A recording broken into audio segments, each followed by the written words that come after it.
tarde a todos. Bem-vindos ao webinar sobre Corporate Governance, deveres dos administradores e gestão de crises. Eu sou o Paulo Câmara e é com muito gosto que serei moderador deste evento.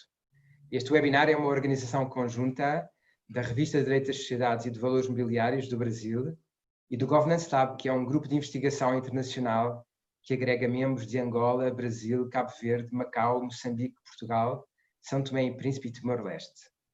Como painel de oradores, reunimos um grupo de especialistas que inclui o Eric Oioli, Managing Partner da VBSO Advogados, membro do Governance Lab e diretor executivo da revista Direito das Sociedades e Valores Mobiliários, o Filipe Moraes, que é um Lecturer em Governance e um Director em Master Management for Future Leaders da Henley Business School e também membro do Governance Lab, e o Romeu Amaral, diretor executivo da revista Direito das Sociedades e Valores Mobiliários, membro do Governance Lab e Managing Partner da Amaral Lewandowski Advogados. São todos professores, eu vou tratá-los pelo meu nome próprio, e queria também dizer que, contrariamente ao que era previsto no programa, temos a lamentar a ausência do Dr. Abel Sequeira Ferreira. O tema que nos é proposto hoje, Corporate Governance, deveres dos administradores e gestão de crises, é um tema da maior importância. Com efeito, a reflexão sobre a finalidade última das sociedades foi subitamente testada com o surgimento, há poucos meses, à escala global da pandemia da Covid-19. Para as empresas tem sido uma experiência limite, a obrigarem em tempo recorde à tomada de decisões, à adaptação do modo de funcionamento e à reestruturação da respectiva atividade empresarial. Neste quadro, de um lado, os deveres fiduciários exigidos aos administradores assumiram um relevo crítico para fazer face à crise de saúde pública. Se até então estávamos perante um debate intelectual, durante a crise pandémica, o tema dos deveres dos administradores passou também a ser um debate existencial dirigido a salvar vidas. Durante a erupção pandémica, a prioridade foi clara. Importava conter a propagação do vírus e, deste modo, salvar vidas dos trabalhadores, dos clientes e dos demais stakeholders. Subsequentemente, ao forçar o encerramento temporário de muitas sociedades e um novo surto de incumprimentos contratuais, a crise sanitária originou também uma crise económico-financeira, o que por si conduziu a uma particular concretização dos deveres dos administradores. É este o contexto que justifica e que enquadra este webinar. O webinar vai compreender duas rondas de intervenções. Na primeira ronda de intervenções vamos falar sobre deveres dos administradores, gestão do risco e organização da administração. As questões a que eu vou pedir resposta são as seguintes. Que deveres se mostram mais agudos no tempo de crise? Esta pandemia constitui um cisne negro ou traz importantes lições na gestão de risco pelas administrações? E a organização do Conselho de Administração também sofreu alterações com a pandemia? São estes os temas que eu vou pedir para os nossos oradores tratarem. E começo por pedir a intervenção a este propósito do Eric Oioli. Eric, um bom dia para si e a palavra é sua. Muito obrigado. Muito obrigado, Paulo. Bom dia. Bom dia para todos que estão no Brasil. Boa tarde para os demais, né? Aqui no Brasil são 11 horas. É uma satisfação muito grande dividir esse painel com vocês, com nossos ilustres colegas, né? E agradeço também a todos que nos estão acompanhando aqui remotamente em diversas jurisdições do mundo. Eu vou começar a minha intervenção aqui, né, puxando um pouco a questão que você colocou, Paulo, sobre a expressão cisne negro, né? Essa foi uma expressão, de certa forma, consagrada pelo Nassim Taleb, né? Acho que uma obra que tem sido muito falada, muito comentada nos dias atuais, e ela, de certa forma, ela identifica um evento que eu diria que ela tem três características altamente improváveis, né? Primeiro, que ela se refere normalmente a um evento que é, de fato, imprevisível, né? Segundo, que ele ocasiona resultados impactantes, né? De alto impacto. E terceiro, né? Eu diria que, após a sua ocorrência, nós, de alguma medida, inventamos um meio de torná-lo menos aleatório e talvez mais explicável. E o fato é que o vírus, né, o SARS-CoV-2, né, que a gente aqui no Brasil, pelo menos, a gente chama de novo coronavírus, Ele, de fato, é um vírus ainda muito pouco conhecido, né? Embora o gênero coronavírus ele seja, de certa forma, conhecido ao menos desde a década de 70, né? Mas, e também, embora seja previsível a ocorrência de epidemias de tempos em tempos, né? Vide a SARS, a MERS, o H1N1, né? Para ficar nas mais recentes. Mas é fato que há pelo menos há 100 anos, talvez desde a gripe espanhola, né, de 1918, que não se tem uma epidemia nessa escala global e talvez nesta profundidade. Né? É fato que o H1N1, o SARS, ela se verificou em alguns países, né, mas talvez não nessa profundidade, não com os impactos na dimensão que a gente tem vivido até agora. Né? A própria forma e a velocidade da disseminação do vírus ela era imprevisível, né? De forma que, ainda que a doença até fosse conhecida na China, né, entre o final de 2019 e o começo desse ano, poucos países tiveram a capacidade de se antecipar a doença e de se organizar sobre como combater a doença, né? O que faz toda a diferença sobre a questão que a gente vai tratar aqui, né? Vide, por exemplo, o que ocorreu nos Estados Unidos e talvez de uma forma muito mais aguda o que a gente está vivendo hoje no Brasil. Né? O fato é que a epidemia ela lança dois desafios aos administradores, a meu ver. Né? O primeiro é a gestão da crise. Né? E o segundo é a gestão na crise. Num primeiro momento, se coloca em primeiro lugar o dever de agir no interesse da companhia, que aqui identificaria com a própria sobrevivência do negócio. Né? A gestão ela passa a ser sustentada em três grandes pilares estruturais. Né? Acho que o primeiro deles é a continuidade do negócio, né? Que se revela, por exemplo, na adoção do teletrabalho, adaptação ao comércio eletrônico, dos serviços de entregas, né? Quando não a própria reinvenção do negócio. Né? Então, por exemplo, empresas que pararam a sua linha de produção e começaram por exemplo, aqui a gente viu alguns casos no Brasil, a produzir álcool gel, né, equipamentos de proteção individual. Produtos ou atividades que sequer eram contempladas no seu objeto social. Né. O segundo pilar é a proteção dos colaboradores. Né, então, passa a ser um dever você assegurar condições de trabalho seguras, né, para os seus colaboradores e criar também planos de sucessão. Né, como é que você lida com pessoas que são contaminadas, como isso impacta o teu negócio. E terceiro, não menos importante, a proteção do caixa. Né? Com a perspectiva do lockdown e a paralisação de atividades não essenciais, você tem uma interrupção abrupta na receita dos negócios, né? O que automaticamente leva a uma revisão e a contenção de despesas para se atingir um equilíbrio financeiro. Né? O que se traduz muitas vezes em medidas drásticas, né? Como demissão de empregados, redução de salários, suspensão de pagamentos, retenção de dividendos, entre outros. E tudo isso, né, esses três grandes pilares, sustentados por um quarto eixo, eu diria assim, transversal, né, que é o dever de comunicação, né, o dever de comunicar. Os administradores precisam estar mais próximos dos seus colaboradores, dos administradores e os demais stakeholders das companhias, prestando conta das suas ações. É verdade que a situação emergencial, né, ela relativiza em parte o dever de diligência e obriga os administradores a tomarem um pouco mais de risco. Né?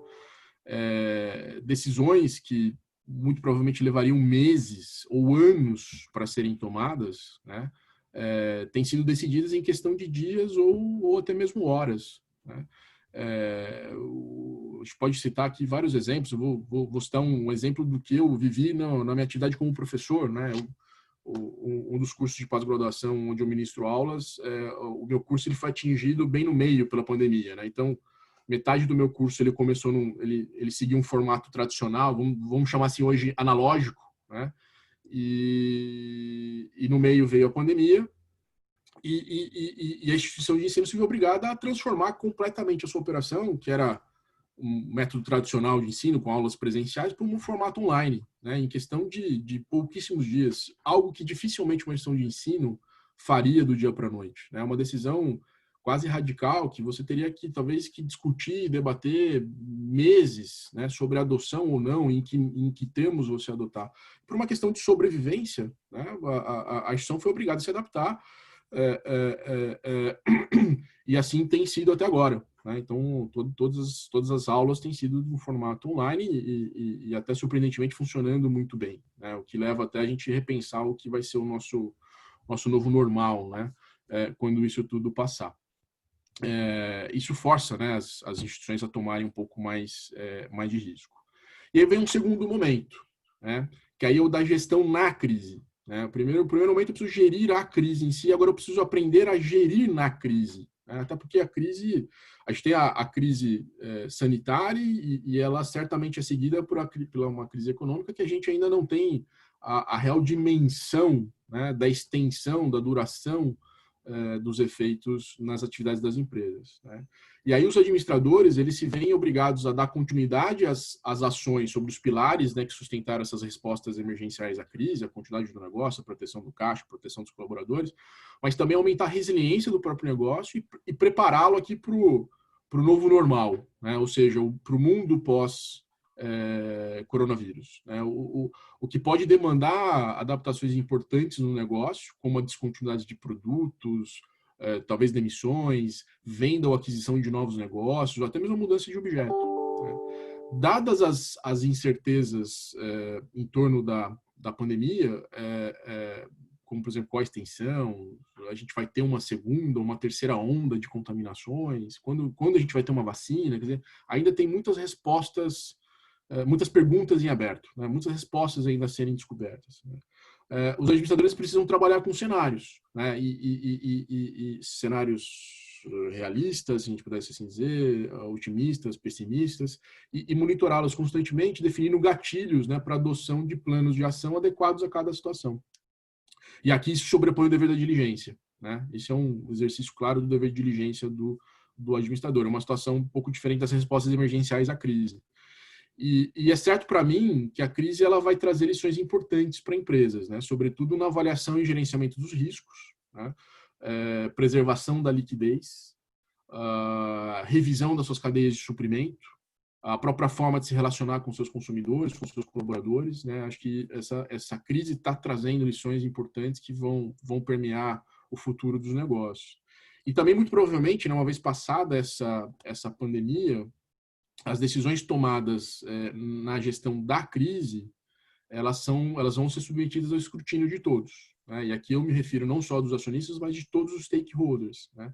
Sob o peso aquilo que foi visto como um cisne negro no momento da pandemia, se agora já é um fenômeno já não mais tão aleatório e sim talvez mais explicável. Né?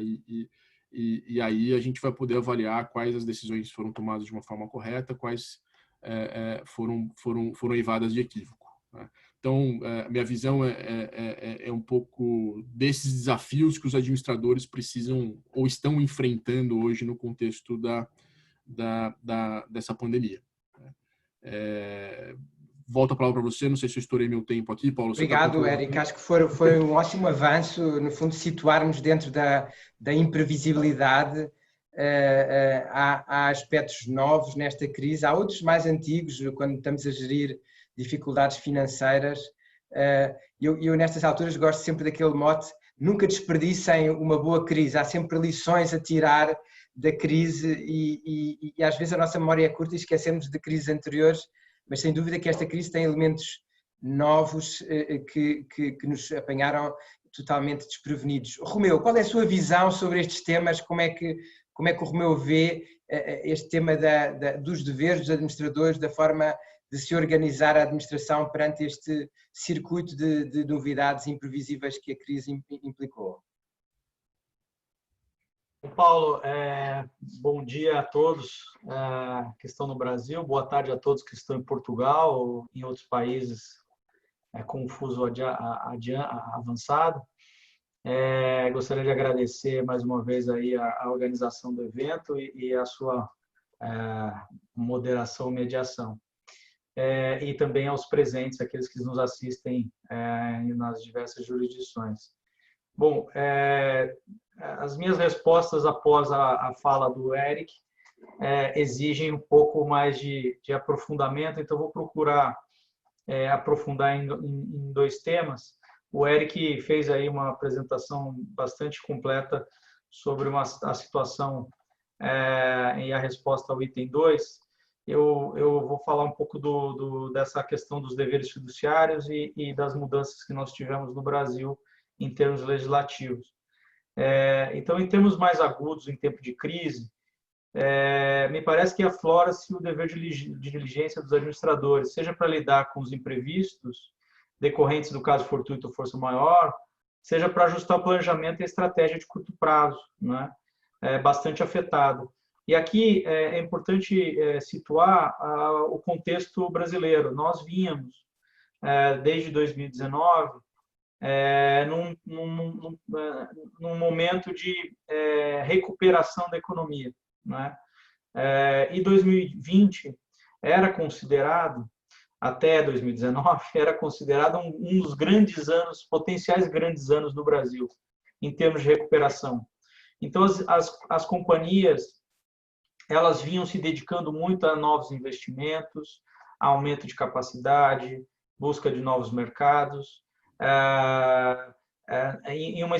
numa expectativa de melhora da economia, né? Sensível melhora da economia.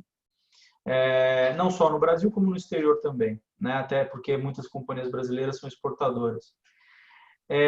Porém, essa mudança repentina no cenário, e que no Brasil tomou corpo a partir de fevereiro, lembrando que no Brasil os meses de janeiro e fevereiro ainda são meses que eu diria de esquentar os motores, né? Porque aqui no Brasil, como tem carnaval, depois você tem o ano novo e aí vem carnaval, então a economia ainda ela anda um pouco devagar, mas aí em março é normalmente o mês que a economia engata a quinta marcha e segue com mais velocidade. E aí a pandemia veio bem no mês de fevereiro, início do mês de março, o que mudou completamente o cenário posto, né? E isso exige, então, eu diria até uma gestão de crise por meio de um comitê de crise, né? Você tem aí uma série de decisões que são necessárias, precisam ser tomadas, como o Eric disse, em questão de horas ou dias e em curto espaço de tempo, e não há como você tomar certas decisões de maneira isolada, né? Não há como um diretor-presidente de uma companhia sozinho tomar uma decisão, muitas vezes de impacto, de maneira isolada. E por isso um comitê de crise é fundamental nesse momento, para que a decisão seja rápida e eficaz. Nas companhias que têm conselho de administração, aí como é um órgão colegiado, é natural que a decisão seja colegiada e consequentemente, há aí um debate sobre as decisões. Mas no plano da diretoria, se a decisão couber apenas a um diretor, o ideal é que haja um comitê de crise, que ele possa dividir com os outros diretores e que a decisão seja uma decisão sempre no melhor interesse da companhia. Aqui no Brasil, a gente tem visto muita necessidade de redução das despesas de investimentos, renegociação de contratos de trabalho, seja para reduzir a jornada, seja para suspender temporariamente os contratos, uma forte renegociação de contratos com fornecedores, especialmente contratos de locação comercial. Nesses casos, com a suspensão de pagamento, carências, descontos. Por um lado, a gente tem percebido uma boa, eu diria, uma boa aplicação do princípio da boa-fé, até porque há, de certa forma, as partes, de maneira bastante consciente da situação, têm empregado aí os melhores esforços para chegar num consenso e evitar discussões judiciais. Há certamente alguns casos que foram ao judiciário por uma reticência de uma das partes em negociar e, consequentemente, o judiciário foi chamado a decidir e ele tem sido bastante também ponderado no sentido de conceder carências de pagamento e eventualmente, suspensão de contratos. Eu tenho visto na prática aqui da advocacia alguns casos em que os clientes têm negociado bastante esses pedidos de carência ou essas renegociações, e um caso que me chamou bastante atenção, eu acho que foi interessante até para demonstrar o emprego, o dever de diligência, é que a administração dessa companhia, quando ela recebeu uma proposta de um dos seus fornecedores de renegociação, ou melhor, de um cliente, né, de renegociação, ela rapidamente fez um estudo interno para verificar até que medida, até que ponto, até que percentual ela poderia conceder em termos de desconto de maneira a não afetar as suas operações no tocante às obrigações mais essenciais, né? Então, isso foi feito um estudo rápido e aí se optou em conceder um desconto uniforme para todos os clientes, de maneira a dar um tratamento isonômico. Esse foi um caso importante. Mas a gente também tem casos em que a empresa, é um caso aqui até de um hospital bastante conhecido no Brasil, contratou um estudo nos Estados Unidos para saber se ela deveria expandir ou não. Eles construíram um hospital de campanha no estacionamento do hospital, na expectativa de uma alta demanda, e essa demanda não veio. Então, isso gerou um prejuízo. Então, aí você também tem do outro lado aí, e naturalmente que se você tiver amparado por um estudo, por uma decisão informada, você entra aí na questão do Business Judgment Rule, mas, de qualquer forma, você tem, nessa situação de crise, efeitos nas duas pontas. Ou seja, todas essas medidas exigem uma análise prévia para evitar um colapso do negócio, né? E passa por uma categorização de despesas e investimentos, em essenciais ou não prioritários. Então, a administração, nesse momento, ela tem que parar, olhar todas as despesas e investimentos e falar, olha, o que a gente mantém, o que a gente corta, o que a gente renegocia, e é isso que vem acontecendo constantemente no Brasil, né? Com relação à organização do Conselho e as alterações com a pandemia, no Brasil a gente teve uma medida provisória 931, em 30 de março de 2020, que passou a admitir a realização de assembleias telemáticas, principalmente a Assembleia Geral Ordinária, que normalmente no Brasil ocorre até 30 de abril de 2000, seria até 30 de abril de 2020. Essa medida estendeu por mais 3 meses, mas ela não fez menção à realização de reuniões telemáticas do Conselho. Em que pese isso, algumas companhias abertas no Brasil, cotadas em bolsa, elas já prevêem nos seus estatutos a possibilidade de reunião com a participação virtual, o que é diferente, ela não é totalmente virtual, ela admite que um ou outro membro do Conselho participe de maneira virtual, o que exige, a princípio, que os membros do Conselho estejam na sede da companhia, o que pode se tornar inviável. Então, a meu ver, houve uma lacuna, uma falha, e a AMP poderia ter avançado nesse ponto. Mas, de qualquer forma, o que ocorre é que no Conselho, diferentemente da Assembleia, como são um número menor de pessoas, você realiza ela de maneira telemática e depois circula a ata de reunião do Conselho para assinatura. Obviamente, se não tiver nenhuma disputa, nenhum conflito, né? Ainda sobre a MP 931, ela estendeu o prazo de gestão dos administradores, dos membros do Conselho Fiscal e de comitês estatutários, até a realização da Assembleia Geral Ordinária. Então, aqueles mandatos que venceriam em 30 de abril foram estendidos até a realização da Assembleia Geral Ordinária, né? E também nesse contexto, a MP autorizou o Conselho de Administração a declarar dividendos, mesmo que não haja previsão estatutária, independente de reforma do Estatuto, até que haja a Assembleia Geral Ordinária. Essa é uma novidade importante e que leva, inclusive, a uma análise dos deveres dos administradores em declarar dividendos no momento de crise, ou seja, o Conselho de Administração ou a diretoria, naquelas companhias que não têm conselho, essa deliberação, ela é uma deliberação que tem que ser tomada com muito cuidado, porque declarar dividendos no momento de crise vai descapitalizar a companhia. Então, essa também é um ponto de atenção. E, por fim, para regulamentar a medida provisória, o Departamento Nacional de Registro Empresarial e Inovação editou uma instrução normativa, a número 79, e a Comissão de Valores Mobiliários, no âmbito das companhias abertas, editou a instrução 622 para regulamentar a realização dessas assembleias virtuais. E aqui é importante destacar que esses dois órgãos, eles disciplinaram a Assembleia em 3 espécies, ou seja, a possibilidade de Assembleia 100% presencial, o que não vai ocorrer, a 100% digital, que a gente está chamando de Assembleia Digital, e a que a gente chama de Assembleia Híbrida, em que a mesa dos trabalhos ela estaria na sede ou em outro local definido no edital de convocação, e os acionistas participariam ou presencialmente nesse local, também haveria essa possibilidade, mas para evitar aglomeração, poderiam participar à distância por meio de plataforma como o Zoom, como nós estamos fazendo aqui agora. Então, acho que eram essas as principais observações que eu gostaria de colocar em resposta a essas questões tão bem formuladas pelo Paulo. Muito obrigado, Paulo. Muito bem.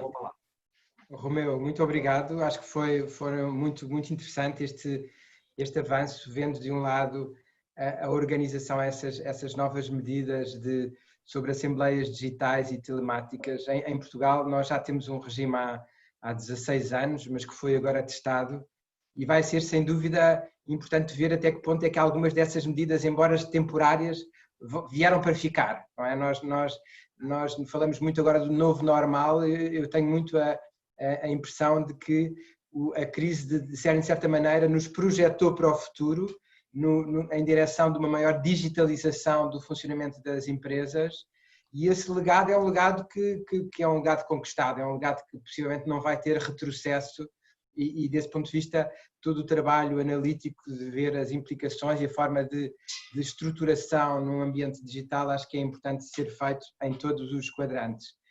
E a propósito de quadrantes, nós agora voltamos para um quadrante que é o quadrante não jurídico. O Filipe Moraes tem uma perspectiva que é de um não jurista. O Filipe tem uma carreira que começou em Portugal, mas agora é centrado numa escola de negócios britânica.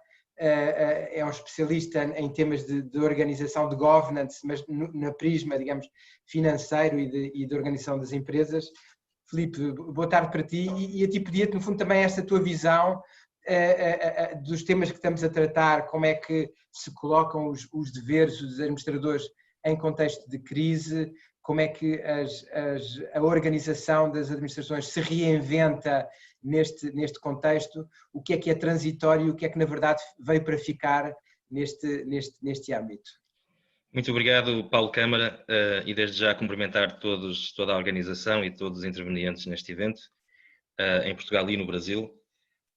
Eu queria começar por dizer que estive com cuidado a olhar para algumas publicações sobre riscos globais, nomeadamente o World Economic Forum, o Atlantic Council de 2019, o Global Risks 2035, o Economist Intelligence Unit e o International Institute for Applied Systems Analysis, e ainda do National Intelligence Council dos Estados Unidos. E nenhum deles mencionava o risco de pandemia ou de doença contagiosa, à exceção do World Economic Forum em 2015.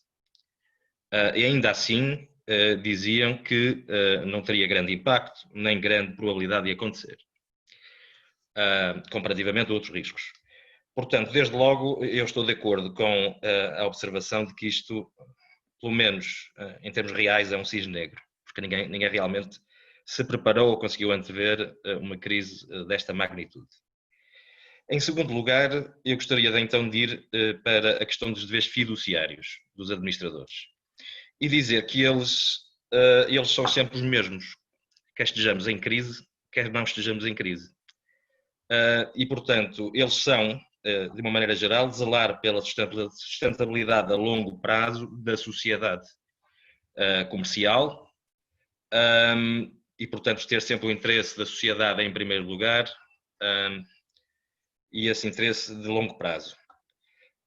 E, portanto, o que eu acho é que os deveres fiduciários agora são muito concretos, porque a crise exige determinadas ações concretas, planos de contingência, etc. Mas eu queria pegar numa palavra que o Eric falou brevemente, que é resiliência, e o dever fiduciário do administrador antes da crise e sempre é criar resiliência na sociedade comercial para poder enfrentar crises.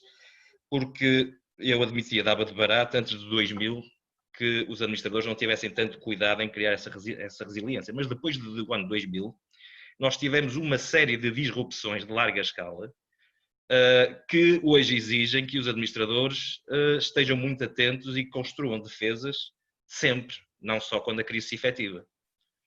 Portanto, terem balanços fortes, terem atenção ao endividamento excessivo, ao leverage, terem uma gestão dos seus stakeholders equilibrada e com tratamento justo, para que, quando as crises se efetivam, possa haver uma colaboração muito grande e uma entreajuda entre as partes interessadas. E, portanto, queria deixar esta nota em relação aos deveres fiduciários. Eles agora são uns, mas na realidade existiram empresas que vão ser muito mais capazes de ultrapassar a crise do que outras, e a diferença, em muitos casos, será uma falha dos deveres fiduciários de criar essa resiliência antes das crises.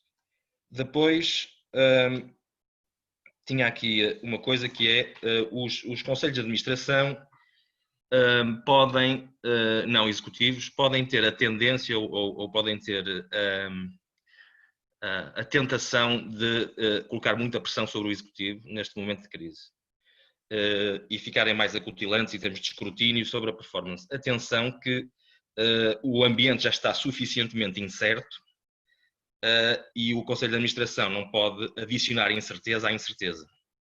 Portanto, aqui o que se espera do Conselho de Administração é que mostre aquilo que vale. E, portanto, dar apoio à equipa executiva e trabalharem como uma equipa. Isto é o que eu tenho visto em Inglaterra, mas não só em Inglaterra, na Alemanha, nos Estados Unidos, em que realmente, em alturas de crise, esta diferença entre não executivo e executivo esbate-se um pouco. Esbate-se um pouco e são todos a remar para o mesmo lado. Portanto, a sociedade tem que estar em primeiro lugar e a divisão executiva e não executiva passa para segundo plano, se calhar. Portanto, outra questão aqui que é aproveitar a crise para arrumar a casa, não é? E acho que aqui já foi dito pelo Paulo que uma boa crise não deve ser desperdiçada.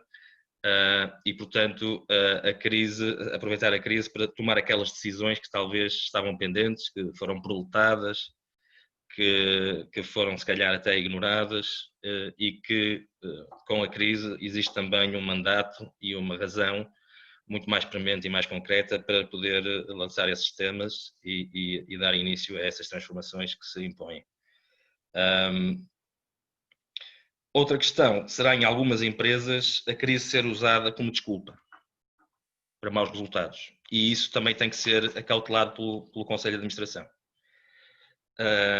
É muito comum do Executivo, quando as coisas correm bem, dizerem somos uns executivos extraordinários, e quando as coisas correm mal, a culpa é de fatores exógenos. Portanto, eu diria que também uma nota para essa questão de atribuição do sucesso e insucesso das crises.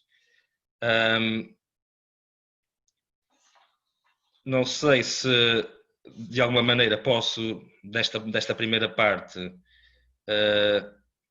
adicionar muito mais àquilo que já foi dito. Acho que, não sei, Paulo, achas que queres que eu continue para a segunda parte? Não, para já fazemos aqui uma pausa, Filipe.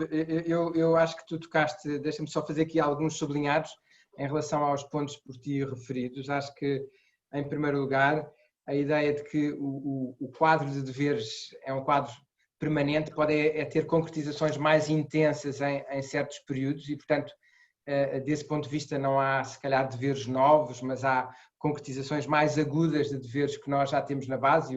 O Érico e o Romeu falou muito do dever de diligência, adiante depois também falaremos do dever de lealdade.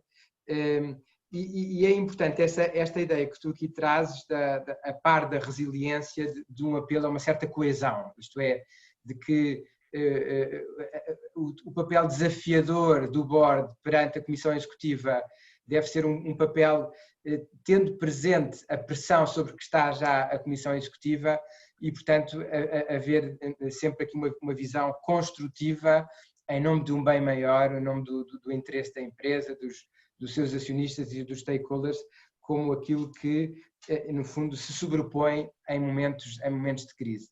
É evidente que depois, com a última opção que tu deixas, também fica a impressão que não pode também ser o abandono ou o esvaziamento total do escrutínio, não é?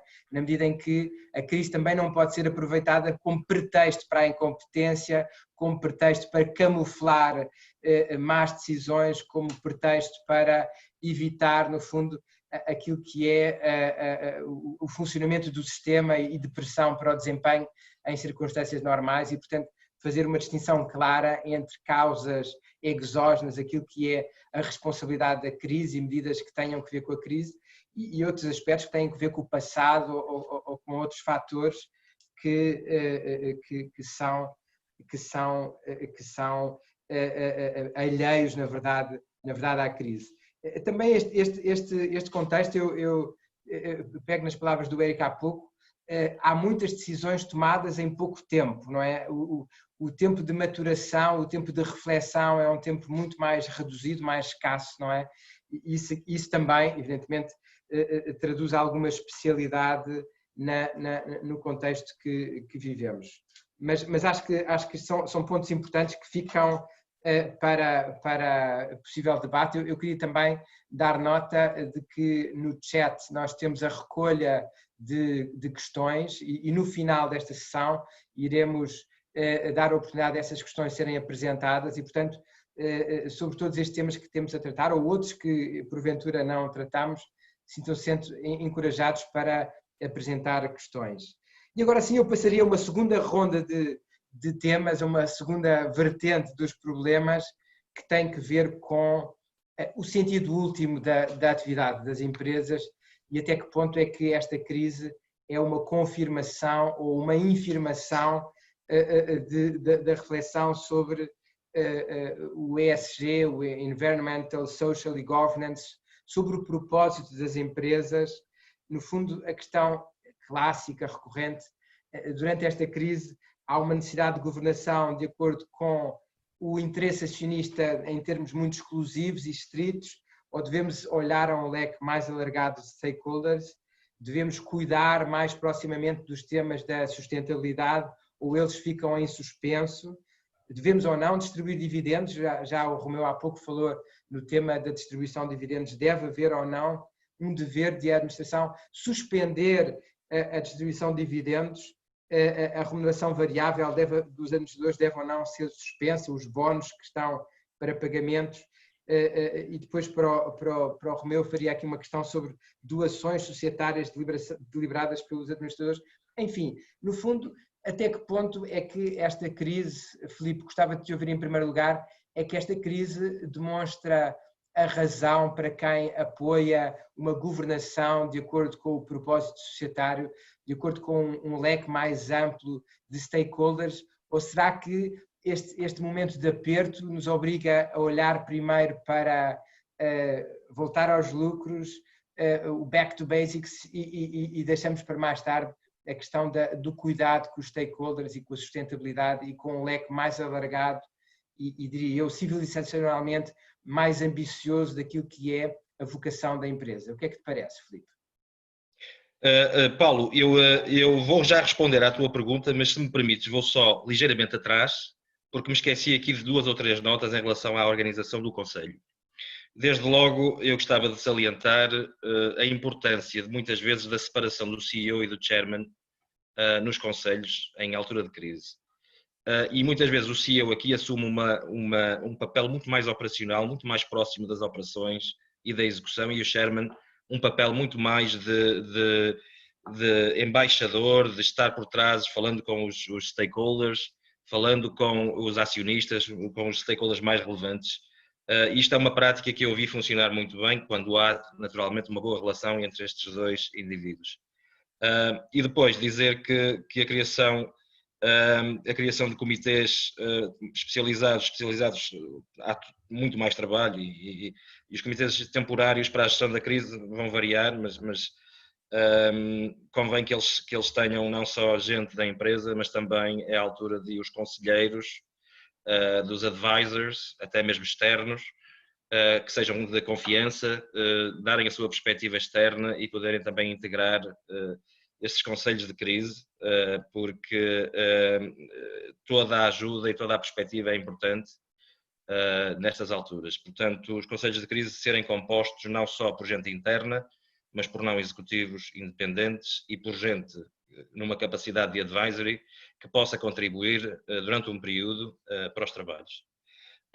Voltando ao segundo painel e à questão do propósito da sociedade, e se esta crise obriga ou não a repensar, ou pelo menos reforça estas ideias que têm vindo a ser bastante populares nos últimos anos, de as empresas terem que definir um propósito que vá além do lucro. Eu acho que a crise, em primeiro lugar, esta ideia do propósito advém da perda de capital de confiança e da suspeição que as corporações em todo o mundo, as multinacionais, ganharam um problema de reputação. E as percepções da sociedade em geral, hoje em dia, em relação ao big business, são de que, enfim, são organizações que contribuem, que geram muitas externalidades, que as exportam até para outros países, e que, portanto, não têm um contributo positivo, mas começaram a ter um contributo negativo para a sociedade. Eu acho que esta crise salienta o seguinte, salienta que as empresas perceberam, ou espero que tenham percebido, ou que venham a perceber, que não podem funcionar sem ter uma sociedade harmoniosa, saudável, que funcione. Portanto, eu acho que colocam aqui muito em evidência de que as empresas têm que, de alguma maneira, se operarem dentro da sociedade e não fora dela, ou não, não sei se me faço entender, mas não de forma a instrumentalizar os capitais sociais e naturais, mas de uma maneira a que se possam articular de forma harmoniosa e que tenham um papel positivo, catalisador, que já tiveram, mas que agora está a ser repensado e redefinido, porque eu acho que os modelos de desenvolvimento atingiram um limite em termos das possibilidades de adicionarem mais bem-estar ou adicionarem mais progresso. Chegamos a um limite em que é preciso repensar. Portanto, eu acho que esta crise traz exatamente isso, não é? Põe em evidência que sem a sociedade, sem as relações, sem as pessoas a funcionarem, sem elas se poderem contactar, interagir, não há economia, e, portanto, que o capitalismo não pode destruir relações, não é? Tem que ser algo que fomente a sociedade, que fomente as relações, porque precisa delas para existir. Portanto, eu acho que vem trazer isso. Eu acho que é curioso porque, pelo menos no Reino Unido, as charities, eu não sei como é que digo isto quase em português, Paulo, mas são 165 mil. Empresas do setor social. Empresas do setor social que em muitos, a maioria não estão dependentes do Estado, mas de doações privadas. São 165 mil, são um setor gigantesco, e as 20 maiores têm mais de 100 milhões de income anual. E é curioso porque elas têm uma coisa que é o New Public Management, que está a pressioná-las para que adotem coisas uma maior eficiência e métodos de gestão corporativos, se quisermos, e há aqui uma convergência ao contrário, que é as corporações procurarem agora criar um propósito além do lucro, procurarem não só serem uma máquina de eficiência e produção, mas irem além disso, terem um papel muito mais orgânico e muito mais socializado, se quisermos. E, portanto, é curioso ver como estes dois mundos que até aqui se pensavam muito distintos, estão hoje, pelo menos no Reino Unido, a convergir de alguma maneira em termos dos modelos, da forma como operam em sociedade. Eu acho que outra pergunta, Paulo, era em relação ao ESG, e eu acho que eu vi ontem, alguém me enviou uma apresentação de um jurista, Pedro Maia, em que se dizia que agora o governance já não vai ser tão importante e a sustentabilidade sim vai fazer eu acho que não. Eu acho que não, porque o governance vai continuar a ser, se quisermos, o vértice da pirâmide, e o social e o environmental vão estar em baixo. Porque sem bom governance não se consegue tomar as decisões articuladas, não se consegue fazer os trade-offs, não se conseguem criar as políticas que consigam integrar o social e o environmental nas decisões do Conselho e na vida da organização.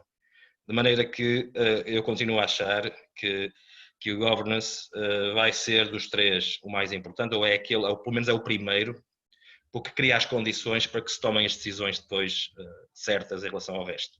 A sustentabilidade é um objetivo que nunca se atinge, não é? O que é a sustentabilidade? Não é? É um equilíbrio dinâmico, portanto, qualquer evento no ambiente de negócio pode colocar-nos em desequilíbrio, portanto, a sustentabilidade não é uma coisa que se atinge e pronto, é uma coisa que se procura sempre, constantemente. E daí também ligando àquilo que eu disse em relação aos deveres do administrador, portanto, são sempre, porque eles têm que garantir esta sustentabilidade dinâmica. Acho que o ESG tem sido muito concentrado, como sabem, em grandes multinacionais, em empresas muito grandes, mas 95% das empresas são PMEs. E nas PMEs as prioridades continuam a ser fazer crescer o negócio, tesouraria e pouco mais. Portanto, há aqui um trabalho ainda monstro a fazer-se para que os novos modelos de negócio, as PMEs, que tenham uma vantagem, são muito mais ágeis e que podem muito mais rapidamente transformar as suas operações e os seus modelos de negócio no sentido de integrarem aspectos sociais e ambientais. Portanto, acho que há aqui um trabalho a fazer-se e é um trabalho que pode parecer difícil convencer, mas ao mesmo tempo a mudança é muito mais, eu diria, mais fácil no sentido em que é mais fácil mudar um negócio pequeno do que um negócio gigantesco, em que as forças de atrito e a inércia é muito maiores. Finalmente, dizer que a distribuição de dividendos depende, uma resposta à economista. Depende muito do contexto, aliás, tudo isto depende do contexto da empresa, ou na maioria dos casos, mas depende desde logo, se distribuir os dividendos vai colocar em causa a sustentabilidade da empresa. É evidentemente logo o primeiro critério. O segundo critério é se vai violar os seus princípios e valores neste contexto de crise. E a terceira questão é a questão dos riscos. Existem riscos financeiros, reputacionais, de moral interna, e existem partidos políticos, sindicatos, comunicação social, ativistas que estão à espreita e à espera. Não é? E hoje em dia ninguém quer uma crise reputacional porque são daquelas que são muito difíceis de despegar. Ficam connosco e agarram-se ao corpo e são muito difíceis e portanto nós também não queremos, eu acho que os administradores não devem, portanto acho que as questões da reputação estão muito na ordem do dia por várias questões, desde logo porque temos aí a social media e porque vivemos num mundo que vivemos como somos como o peixe dourado dentro do aquário, não é? Estamos muito expostos e hoje em dia é preciso termos muito cuidado com a comunicação e em termos de crise. E é sempre bom, eu acho que as empresas que eu vi falhar, eu olho muito a casos de empresas que tiveram que reestruturar, umas conseguiram, outras não, e que passaram por problemas. A maioria delas, as que conseguem reestruturar-se, além de, claro, conseguirem restaurar o governance e restaurar uma equipa de gestão capaz, etc., e capaz de convencer os investidores a colocarem dinheiro, têm também outra coisa, que são capazes foram empresas que, apesar de tudo, trataram bem os seus stakeholders. Têm uma razão para existir, que as pessoas reconhecem. E, portanto, as pessoas veem valor na empresa e não querem deixar a empresa cair. E isto é importante, encontrar esse valor, e aí voltamos outra vez à questão do propósito. No fundo, é mais do que isto. O nosso propósito também é que valor mais além do lucro nós podemos, enquanto empresa, gerar, ou pelo menos aspirar, para que, se algum dia precisarmos, as pessoas reconheçam em nós uma mais-valia de uma maneira mais geral, não apenas de uma questão de lucro, não é? E por fim, eu se ainda tiver um minuto, também posso dar uma palavra relativamente às remunerações variáveis e devem ou não devem ser pagas. Mais uma vez depende, mas em termos gerais eu diria que existem estudos que dizem, ou que demonstram, mais do que um, que 35 a 40% da performance de uma empresa em ciclos normais, em ciclos de expansão, não estão diretamente relacionadas com nenhuma decisão do CEO. São movimentos das ações, que são movimentos de mercado, são movimentos de conjunto, há uma maior procura mundial para a matéria-prima ou para o produto, a que o CEO é completamente alheio, e a equipa executiva. Portanto, nestas alturas, os boards têm muita dificuldade, geralmente não tomam isto em linha de conta e pagam as ações, se forem stock options, e se elas estiverem a ser exercíveis em determinado dia, elas são exercíveis e ninguém vai dizer, mas se calhar 40% disto, na verdade, deste aumento da ação não é devido à tua especial brilhanteza. E, portanto, nós vamos fazer aqui este desconto. Portanto, eu acho que quando há um evento negativo, igualmente, não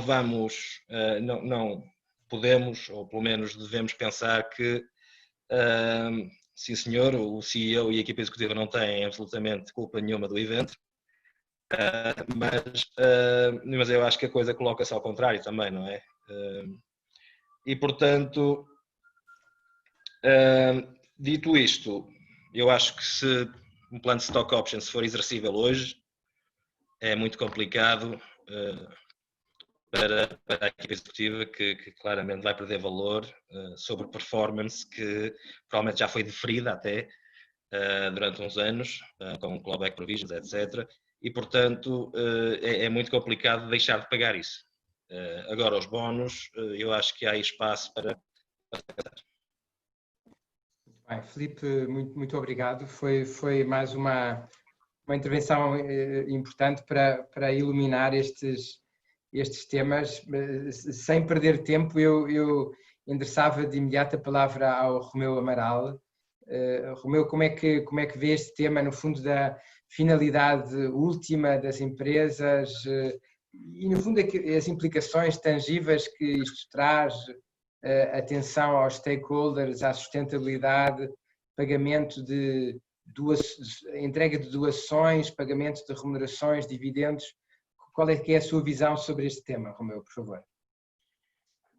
Bom, eu começaria aproveitando aqui a linha do Filipe, o último tópico que ele encerrou, eu aproveitaria isso até para dar um exemplo aqui do Brasil, na crise de 2008, que as companhias brasileiras, algumas companhias brasileiras foram muito afetadas.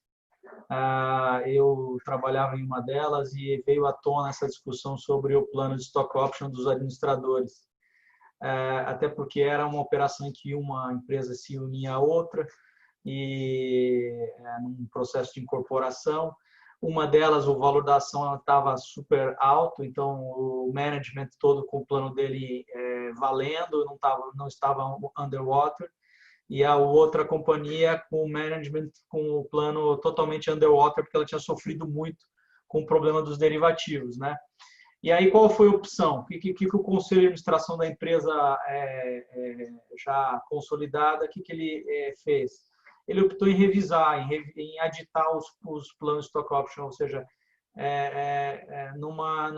na linha de que seria prejudicial à companhia no longo prazo ter um administrador com um plano com planos distintos, né? Então, nesse momento, ela fez um aditivo e uniformizou os planos.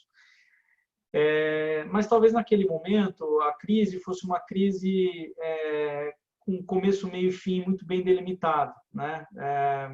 Aqui a gente está num momento de crise em que a gente, principalmente no Brasil, a gente ainda não tem um cenário muito claro do médio prazo, né? A gente não sabe o que vai acontecer, é muito incerto, né? Veja, em São Paulo, que é a maior cidade do país, a gente ainda está em isolamento social, com antecipação de feriados para evitar a circulação. Então, o comércio todo fechado, sem previsão de abertura, não tem uma perspectiva, não tem um prazo, não tem um plano de retomada. Então, isso tudo afeta qualquer decisão da administração, né? A administração ela trabalha num cenário de águas totalmente escuras, ou seja, você não consegue prever o dia seguinte, não é?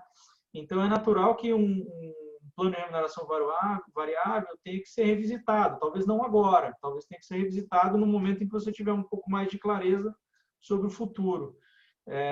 Mas isso sempre numa linha de incentivo à administração. Sobre a questão do ESG e da necessidade de governação segundo o propósito societário, com relação à sustentabilidade ESG, não há dúvida, né? Tenho lido muitas notícias no sentido que essa pandemia ela aflorou toda a preocupação com relação à poluição,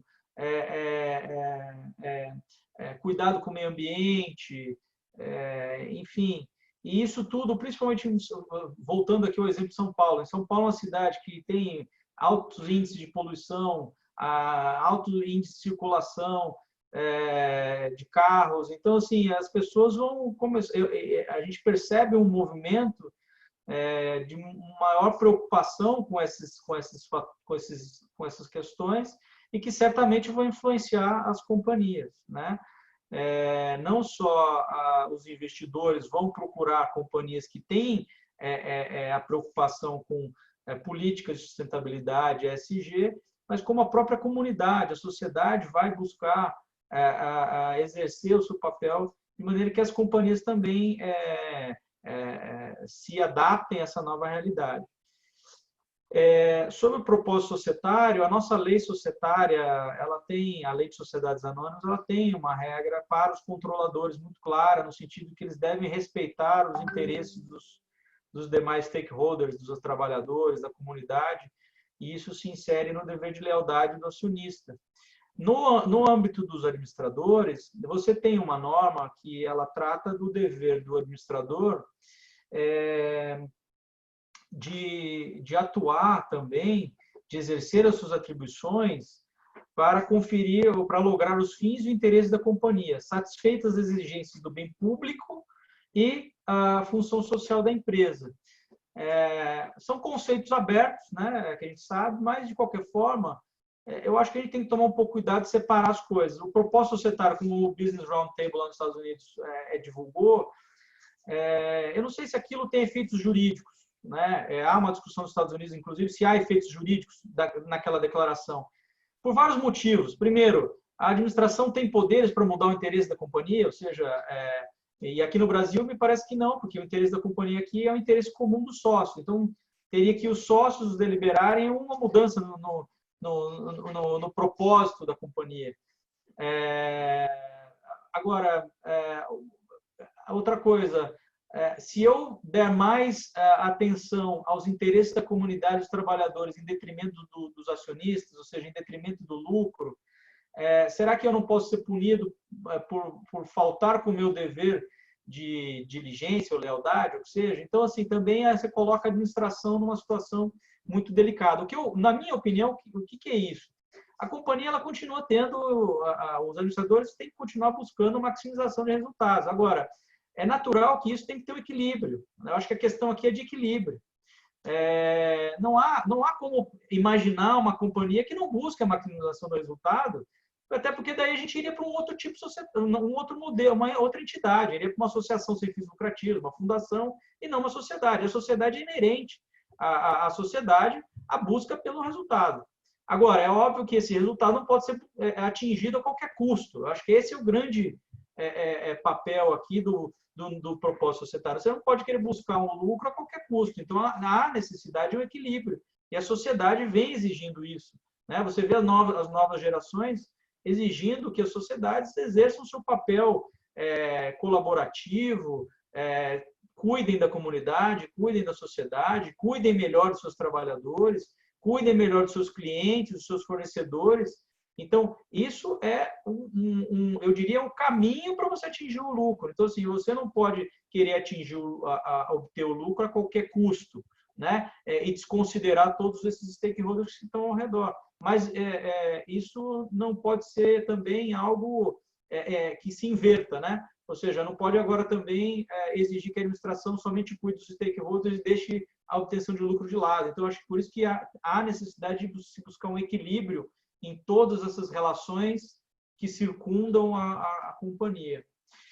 E, por fim, sobre a pergunta sobre a existência de um dever de alterar ou retirar a proposta de distribuição de dividendos, eu acho que todas as questões que foram tratadas antes da pandemia devem ser revisitadas, né? Então, se a administração elaborou um plano, né, uma proposta de administração, ser submetida à Assembleia de Acionistas, à Assembleia Geral Ordinária de Acionistas, e esse plano foi elaborado no final do ano passado, janeiro e fevereiro, é natural que isso tem que ser revisitado. Não há como deixar um plano elaborado numa circunstância totalmente diversa seguir adiante. Então, deve ser revisitado a proposta deve ser revisitada e, consequentemente, a proposta de distribuição de dividendos também deve ser revisitada para que ela possa ser melhor ponderada. Ou seja, não sei nem se alterar ou retirar, mas é o caso de distribuir agora, é o caso de aguardar para a gente ter uma certeza, um pouco mais de certeza para decidir se vamos distribuir ou não. Isso também vai depender muito do caso concreto, da companhia, de cada companhia. Então, você pega, por exemplo, um Itaú Unibanco, que é uma instituição que tem lá lucros fabulosos, né? E já tem reservas, inclusive, para aquelas situações de crise dos seus clientes.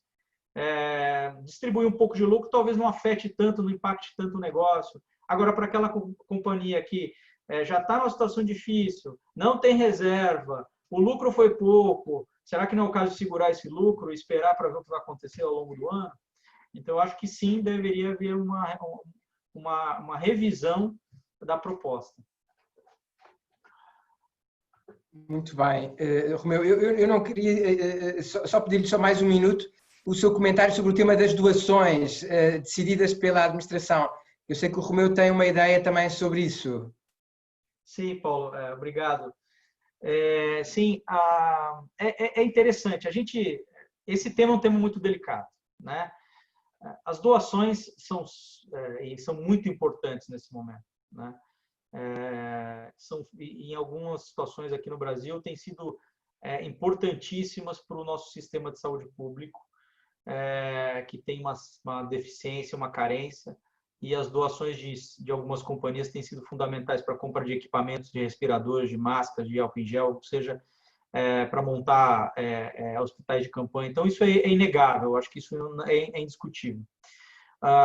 O meu ponto é o seguinte, vou até tomar como exemplo de novo o Itaú Unibanco. O Itaú Unibanco fez uma doação de 2 bilhões de reais, que é uma doação bastante considerável, seria algo em torno de 300 milhões de dólares hoje.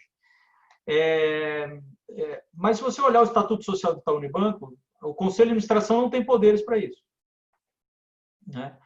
A diretoria também não tem. Então, sob o ponto de vista jurídico, né, estritamente jurídico, será que o minoritário não poderia questionar a administração que tomou a decisão de doação? Teria que levar essa matéria à Assembleia, e aí, com isso, na situação atual que a gente passou por um período aí até que viesse a medida provisória das companhias sem saber ao certo o que fazer, realiza ou não realiza a Assembleia, então, assim, as Assembleias todas paralisadas, então você não tem também como submeter uma matéria à Assembleia de Acionistas, então o Conselho assume esse risco, toma a decisão e depois submete a de referendo da Assembleia.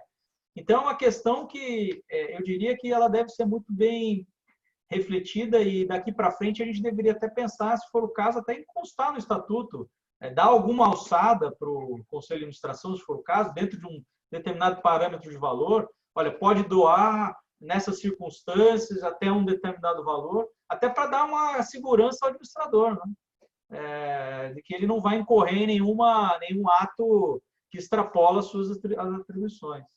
Então, eu acho que esse é um ponto de reflexão que eu gostaria de colocar e de aprimoramento, inclusive, da governança. Muito bem, Romeu. Muito obrigado. Érico, volto-me agora para si. Já foram aqui levantados pontos importantes, mas este de facto é um tema incontornável, é um tema absolutamente central. Como é que o Érico vê, no fundo, sob o pano de fundo de uma crise, nós redescobrimos um novo propósito para as empresas, uma nova orientação para ir além da finalidade lucrativa? O que é que lhe parece? Perfeito, Paulo. Eu vou buscar aqui não ser repetitivo, né, em relação ao que o Felipe e o Romeu falaram. Mas eu particularmente considero esse tema do propósito societário muito instigante, né? E me chamou muito a atenção no ano passado, né, em 2019, quando o jornal britânico, o Financial Times, ele publicou na sua capa, né, um editorial chamado Capitalism Time for a Reset. Né? Então, assim, uma chamada para a gente repensar o nosso capitalismo. Né? A gente está falando no jornal como o Financial Times, no qual se propõe ali uma nova agenda para as companhias, né, que não se resumisse simplesmente a maximização do lucro ou do valor das ações dos acionistas, enfim, mas que também incluísse aí uma agenda voltada às questões do ESG, né, aspectos societários, ambientais, entre outros. E aí, né, o próprio Romeu citou na fala dele os deveres do acionista controlador e de fato, a gente tem na nossa lei das sociedades anônimas, né, o parágrafo único do artigo 116, que desde a década de 70, né, diz que o acionista controlador ele tem que usar o poder de controle dele com o fim de fazer a companhia realizar o seu objeto e cumprir a sua função social, né, e que ele teria deveres, né, e responsabilidades para com os demais acionistas da empresa, mas também com aqueles que trabalham nela, né, com seus colaboradores e com a comunidade onde a empresa atua, né, cujos direitos e interesses ele deve lealmente respeitar e atender. Essa é a letra da lei. Né? E eu confesso que esse dispositivo na lei ele sempre me causou um certo desconforto.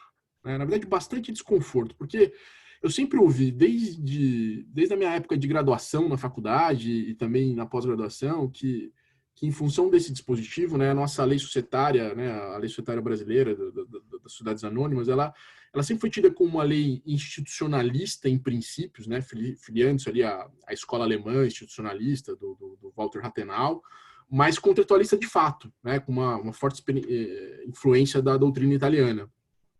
Isso porque a nossa lei, ela estruturalmente sempre tratou de reforçar o poder de controle, né, permitindo que o acionista controlador conduzisse a companhia como se fosse uma coisa própria, né, e a despeito de princípios declarados de proteção dos interesses dos demais stakeholders, né, e que seriam, portanto, de pouca efetividade, já que a própria lei societária, ela não confere remédios próprios para que os stakeholders zelem para os seus direitos. Né? Então, é quase como se fosse uma letra morta. Eu brinco que eu cresci ouvindo isso, né, em relação a esse dispositivo da lei societária. E isso sempre me incomodou, porque a gente sabe que a lei ela nunca contém palavras desnecessárias. Né? Então, o legislador colocou aquele dispositivo ali por alguma razão. Né? E acho que já passou do tempo da gente rever essa interpretação. E aí o que eu faço aqui eu busco uma interpretação mais harmoniosa desse dispositivo. Né? O interesse social ele continua sendo o interesse, né, esse comum dos sócios enquanto sócios, né, ele continua sendo a maximização do lucro e, sobretudo, o valor dos acionistas. Assim sempre vai ser quando a gente estiver falando de uma sociedade, né, cujo propósito é a partir dos resultados, logo do lucro. Né, isso é inquestionável. Né, senão a gente provavelmente estaríamos falando aqui de outros modelos societários. Né? Mas enquanto a gente estiver falando da sociedade, o propósito dela é sempre partir dos resultados, é sempre partir do lucro. Né? E esse interesse sempre vai estar associado e identificado com a maximização do resultado, a maximização do valor das ações. Porém, essa busca pelo resultado, ele não só encontra os limites, né, na realização dos deveres perante os demais stakeholders, né, mas, na minha visão, ele deve incorporar esses interesses também nessa busca pela maximização dos resultados, ainda mais nos dias atuais. Isso quer dizer que esses interesses eles também devem ser internalizados no interesse social para gerar a própria maximização de valor para os acionistas. Eu quero dizer com isso que hoje não basta uma companhia respeitar, por exemplo, a legislação ambiental. Né? Ela precisa promover o meio ambiente e práticas sustentáveis sob pena de ver os seus próprios produtos sendo rejeitados pelos consumidores, né? Cada vez mais conscientes e exigentes, né? Ou então deixar de ser atrativo aos melhores colaboradores, né? que hoje cada vez mais buscam alinhamento de propósito na escolha de um emprego. Né? Então, isso posto, né? se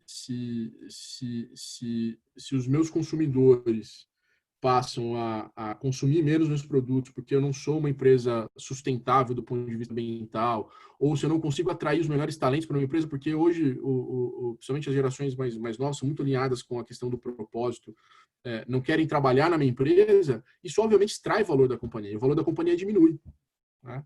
Isso para não falar dos investidores que possuem restrições para investir ou para financiar em atividades potencialmente poluidoras, né?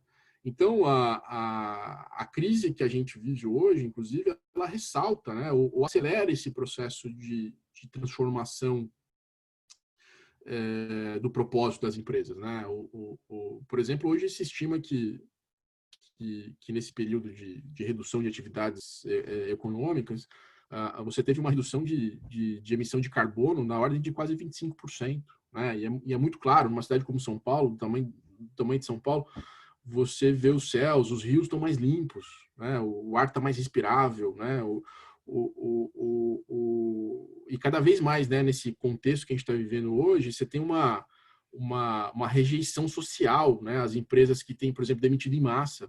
Então, a gente teve um caso aqui de uma rede de restaurantes bastante conhecida e que muita gente gosta, que a população reagiu de uma forma muito mal quando o controlador, de uma hora para outra, resolveu demitir mais de 600 funcionários de uma vez. Houve rejeição social, as pessoas falaram, nesse restaurante eu não vou mais comer, né? E aí muitas empresas elas têm se sentido também pressionadas, né, a realizar ações ou doações para combater a pandemia, né? E aqui elas não fazem também simplesmente porque acreditam no propósito. É claro que sim, sempre são ações nobres e desejáveis, né? A sociedade precisa, ainda mais no momento que a gente vive, mas isso não é simplesmente bem intencionado, né? Ou simplesmente vinculado a esse propósito. Essas empresas também fazem para promover a sua imagem, né? E para serem bem vistas pelos seus clientes, pelos seus colaboradores, né? E assim maximizar o próprio valor das suas ações. Então, não são elementos excludentes, né? Na verdade, esses outros interesses, eles cada vez mais precisam ser internalizados dentro do interesse social para continuar gerando maximização de valor de resultado das ações, né? Gerando resultado para os acionistas. Então, quando a gente vê um dos maiores bancos públicos, um dos maiores bancos do Brasil que anunciam publicamente doações da casa de R$1 bilhão, né? 1 bilhão é um valor altamente considerável, né? Mesmo para uma instituição financeira. Isso não é à toa, não é simplesmente pelo interesse de realizar o bem, né? De realizar um propósito. Os bancos hoje estão, pelo menos no Brasil, estão sendo altamente criticados, né, por não darem a sua contribuição à crise na medida que eles não estão concedendo crédito a quem precisa, né? Tem muitas pequenas e médias empresas que mais do que nunca precisam de recursos e que não estão tendo acesso à fonte aos canais dos bancos, né? E os bancos estão sendo criticados por isso, né? E óbvio que o banco não faz isso também mal intencionado, né? Os bancos aprenderam muito com a crise de 2008, né? Os bancos não querem trazer para dentro de casa esse problema que eles apanharam muito, né, na crise anterior. Então é preferível eu doar R$1 bilhão, né, e ser bem visto pela sociedade, né, e assim eu recuperar ou preservar a minha imagem, né, do que eu perder esse 1 bilhão ou mais, né, dando crédito para quem eu sei que daqui a 60, 90 dias vai pedir uma recuperação judicial, né? E isso se reflete já no balanço dos bancos, que já foram obrigados no primeiro trimestre a fazer altíssimas provisões, né? Isso já se reflete nos resultados. Então, e aí voltando, né, ainda que aquele dispositivo, né, faça menção, esse dispositivo que eu mencionei ao acionista controlador, né, na medida que eu internalizo esses outros interesses dentro do interesse social, continua sendo também um dever do administrador, né, a perseguição da realização desse interesse, né, e aí levando em conta tais valores. E aqui também já faço um pouco do link à questão dos dividendos, né? Pegando o gancho até aqui de novo dos bancos, né? O próprio Banco Central, o regulador dos bancos aqui no Brasil, ele criou uma regra impedindo que os bancos distribuíssem dividendos e participações para os administradores até setembro, né? Então, os próprios bancos, né, que em alguma medida ainda estão fortalecidos, pelo menos no Brasil, né? Quer dizer, e aqui uma grande diferença da crise de 2008, que é uma crise que nasceu no sistema financeiro. Aqui a crise não é no sistema financeiro, né? Aqui a crise é na economia real, né? Os bancos no Brasil estão bastante fortalecidos nesse momento, mas o próprio Banco Central falou assim, não, vocês não vão poder pagar dividendos e nem atribuir a participações aos administradores no período aí que vai de março a setembro, né? E aqui também, né, cabe aos administradores, né, com base na própria legislação, né, o artigo 202 da Lei das SAs, o parágrafo 4º, ele permite que o administrador sugira aos acionistas, né, a retenção dos dividendos, ainda que dos dividendos obrigatórios, né, quando a situação financeira da companhia for incompatível, né? E aqui numa situação que a gente está vivendo hoje, em que o caixa é o rei, né, quer dizer, as empresas mais do que nunca precisam preservar o seu caixa, né?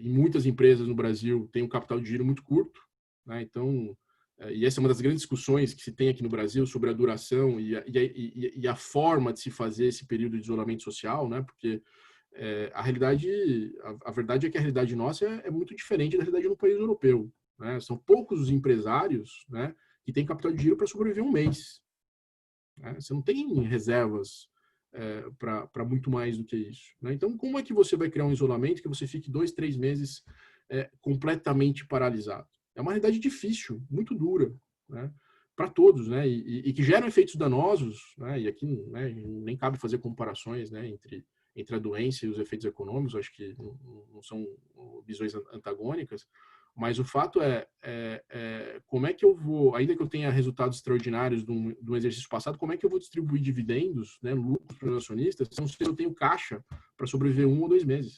Né? Isso é uma visão absolutamente incompatível, né? Então, isso obviamente precisa ser avalizado. E por fim, essa questão da doação, né, nessa visão, né, nessa interpretação mais harmoniosa que eu busco dar ao interesse, na medida em que essa doação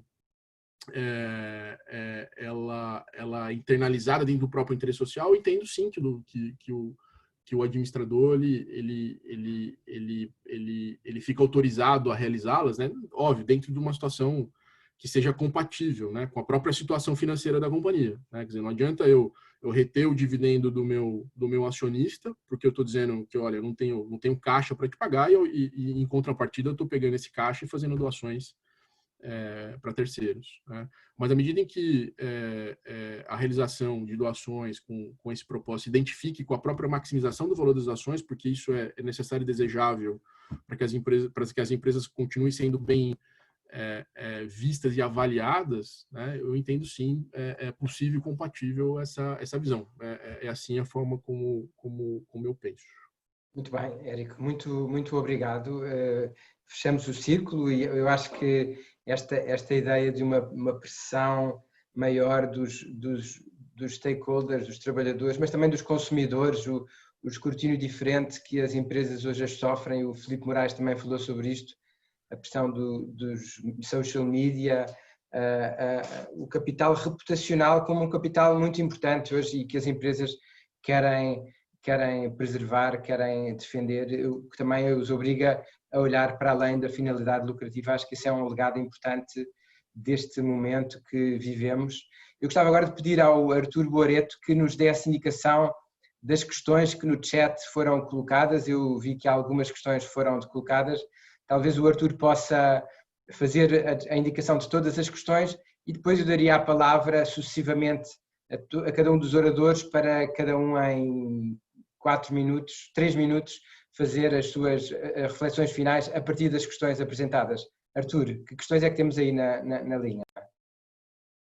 Oi, professor Paulo, aqui é o Leonardo, eu que vou fazer aqui as questões. A primeira pergunta que colocaram diz o seguinte: como se encaixam os seguros D&O nessa crise? Eles seriam capazes de cobrir as decisões tomadas durante a pandemia que venham a ser questionadas? Essa é a primeira pergunta. A segunda pergunta: vocês poderiam comentar sobre a possível atuação da CVM e da CMVM no tocante à distribuição de dividendos obrigatórios e à remuneração da administração em meio à pandemia? Terceira pergunta: como seria a aplicação da Business Judgment Rule em eventual ação contra administrador no judiciário brasileiro, que eventualmente aqui também colocar, seria no judiciário em Portugal.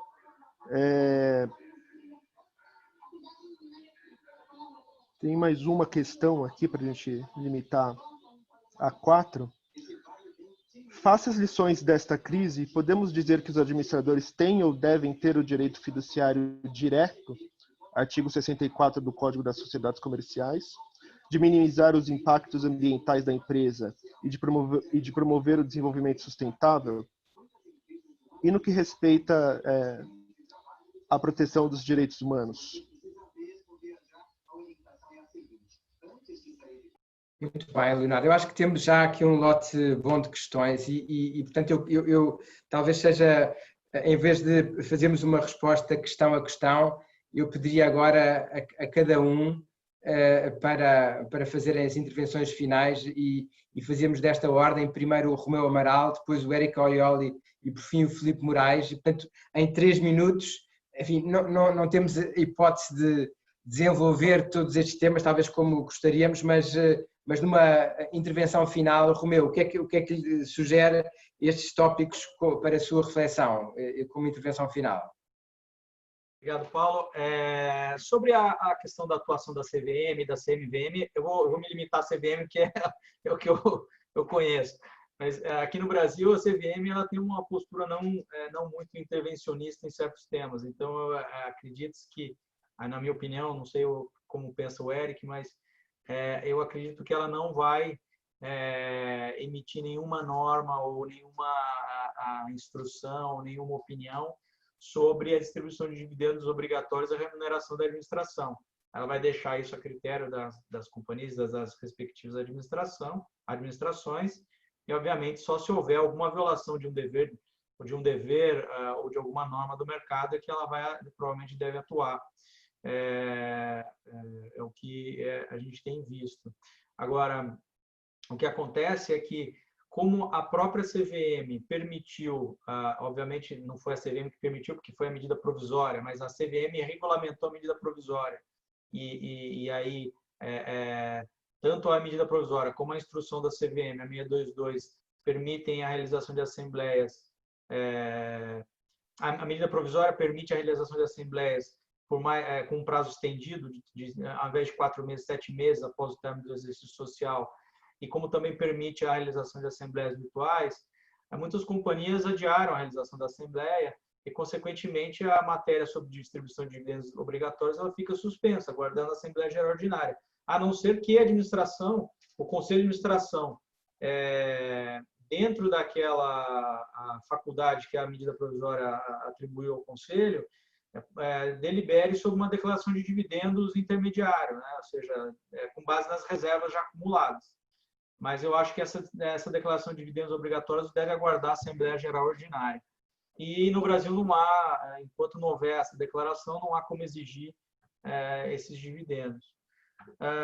Sobre o seguro D&O, eu acho que pode ser utilizado, né, em caso de alguma ação movida em face da companhia, mas eu não tenho visto muito essa questão do seguro D&O ainda em uso.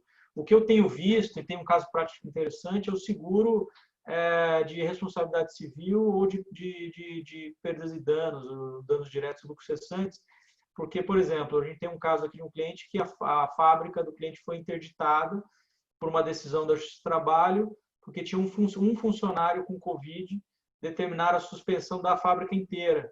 E aí, imagina só, você era uma empresa que já tinha 5 fábricas paralisadas por conta da crise, da diminuição da demanda, aí tem mais uma fábrica paralisada, isso com certeza gera danos diretos e lucros cessantes, e aí estava em estudo a possibilidade de acionar a apólice para que ela pudesse recuperar pelo menos os lucros cessantes e os danos diretos decorrentes dessa paralisação aí não prevista, né, por ordem judicial.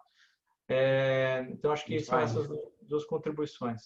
Romeu, muito obrigado. Éric, também em registro muito contido de tempo, palavras finais sobre estes últimos temas, faz favor. Perfeito. Sobre a questão dos dividendos e a atuação da CVM, concordo com o Romeu. A CVM ela nunca vai agir de ofício nessas questões, ela tem que ser provocada pelos acionistas ou, enfim, por quem se sentir prejudicado por uma eventual decisão em assembleia ou em virtude da própria proposição pelos administradores. Mas é fato também que a nossa legislação ela tem uma disciplina muito rígida sobre a distribuição de resultados, né, dos lucros do exercício. Mas ainda dentro dessa rigidez existem dois caminhos, né, que os administradores podem fazer uso para eventualmente reter os lucros, né, porque a lei ela é muito clara que eu não posso reter lucros, né, em prejuízo dos dividendos mínimos obrigatórios, né, a legislação é muito clara nesse sentido, artigo 198 da lei das SAs. Porém, né, existem dois caminhos possíveis, que a lei permite que eu crie reservas de contingências, né, que podem ser deduzidas da atribuição do dividendo mínimo obrigatório. E aqui é uma discussão muito grande, né, quer dizer, inegavelmente existem várias possibilidades de criação de contingências para esse momento de crise, né, em decorrência de falta de pagamento, a suspensão generalizada de pagamentos, né, então isso certamente abre espaço para a criação dessas contingências e vide os balanços dos bancos, né, que tiveram uma forte redução de resultados já no primeiro trimestre, né? Não estamos nem falando ainda dos balanços em decorrência da pandemia em si, mas já reflete da pandemia na medida em que os bancos são obrigados a provisionar a incerteza sobre a liquidação dos seus créditos. Além disso, os administradores também estão autorizados a fazerem o não pagamento de dividendo mínimo obrigatório na situação em que ela for incompatível com a situação financeira da companhia. Então, obviamente que essas duas justificativas são plausíveis, né, de questionamento por parte de minoritários, né? Seja, bom, essa contingência de fato era necessária, né? Havia uma incompatibilidade com a questão financeira da companhia, porque não é porque temos uma pandemia que todo mundo está autorizado a criar fazer uma retenção de dividendo, como o Romeu já mesmo citou, tem companhias que não foram exatamente afetadas ou até foram beneficiadas, né, pela pandemia, né, dependendo do setor em que elas atuam. Então isso tem que ser olhado com muito critério, com muita cautela. Sobre a questão do seguro de não, eu também não vi nenhuma discussão ainda, particularmente sobre o exercício da apólice em decorrência de decisões tomadas pelos administradores durante a pandemia, mas é muito esperável que ocorram, né? Enfim, como a gente falou aqui, muito provavelmente os administradores estão sendo obrigados a tomar decisões urgentes, né, que expõem as companhias a risco e certamente vão ser questionadas, né, e certamente essas cláusulas vão ser acionadas. Eu já vi essa discussão, isso tem ocorrido mesmo em relação a seguros de vida, mas é uma situação diferente daqui, né, porque a pólice de seguro de vida, por exemplo, exclui normalmente casos de pandemia, né. Inclusive as seguradoras brasileiras aqui elas já se manifestaram publicamente que apesar das apólices excluírem a pandemia, elas honrariam suas apólices, mesmo no caso de falta de pessoas em função da Covid. Mas não é uma situação diferente das apólices de Genon. Claro. Muito bem, Érico. Palavras finais, então, para o Filipe Moraes, ainda sobre estes temas. Filipe, para fecharmos, por favor.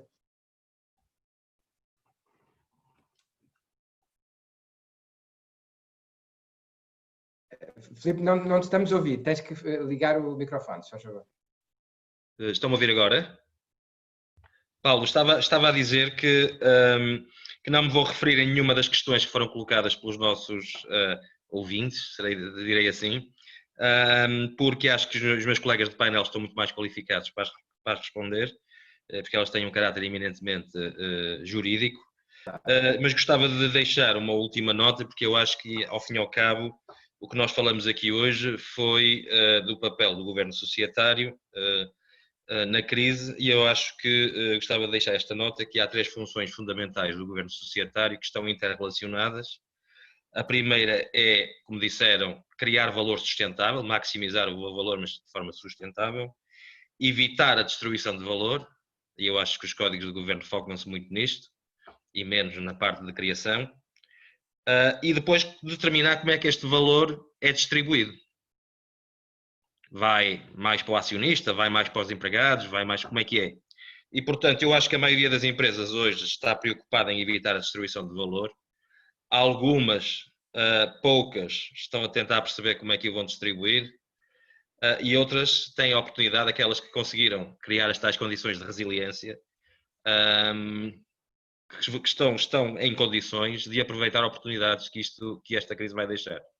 Vão haver empresas expostas que vão ficar fragilizadas e que podem ser alvos de aquisição por empresas muito mais bem preparadas e, portanto, eu acho que isto, naturalmente, um bocado como Schumpeter, vai haver uma destruição criativa, alguma destruição infeliz também de empresas que são muito valiosas e que não vão ter condições de sobreviver, e vai haver, naturalmente, instituições, empresas que vão poder aproveitar um conjunto de oportunidades e que eu acho que durante as crises tem-se esta tónica na parte mais negativa, mas também é preciso, e é também um dever da administração, estar atento às oportunidades e, portanto, gostava de deixar essa nota. Uma última nota ainda para a questão do ESG, do propósito societário, dizendo que eu acho que é um bocado uma pedra no charco, o impact investing, etc, etc.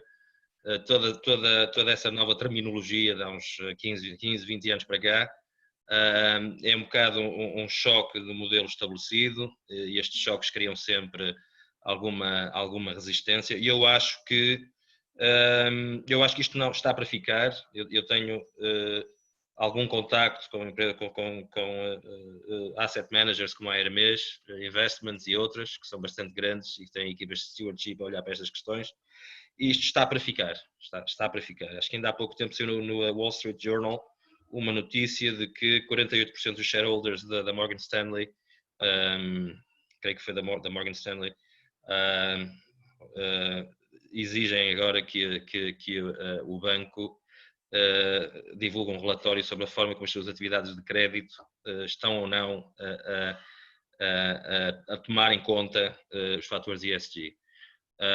Portanto, tem havido mais e mais exemplos de movimentos neste sentido e eu acho, se nós quisermos dizer, ok, há um problema climático, há um problema de constrangimento de recursos no planeta e se nós dissermos que sim a esta questão, e eu acho que há evidência suficiente para demonstrar isto, então eu acho que nós vamos ter uma licença para operar verde no futuro, muito concreta, e há empresas que não vão servir. Eu acho que isto vai ser mesmo uma vantagem competitiva dentro de talvez de forma lenta, daqui a 15, 20 anos, mas ainda assim acho que é um tema incontornável, quer gostemos, quer não gostemos, e é um tema difícil, acho que vai fazer com que os conselhos de administração tenham que estar muito mais atentos, muito mais equipados, muito mais diversos, deixem de ter só, peço desculpa, advogados e accountants e passem a incluir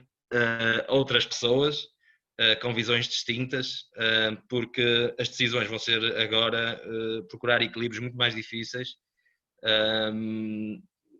e, portanto, acho que isto vai trazer essas... E depois, finalizar que nós somos péssimos a antecipar crises e podia dar aqui inúmeros exemplos de diversos setores em que as crises, quer disrupções tecnológicas, quer crises de outra ordem não foram antecipadas. Nós somos realmente muito maus a fazer isso. Ou seja, a melhor maneira, e volto a referir, é que existe uma literatura muito interessante sobre resiliência e há ações concretas que as empresas podem tomar para se tornarem mais preparadas para qualquer eventualidade. Portanto, deixava aí então o meu contributo.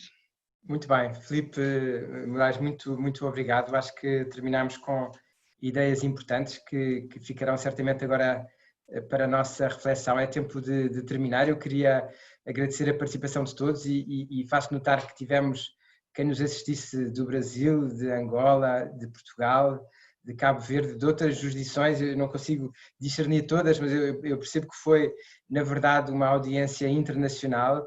Agradeço em particular ao Érico Aioli, ao Filipe Moraes e ao Romeu Amaral. Agradeço também à organização da revista Direitos Sociedades e de Valores Mobiliários do Brasil, ao Governance Lab, à Matilde Pérez.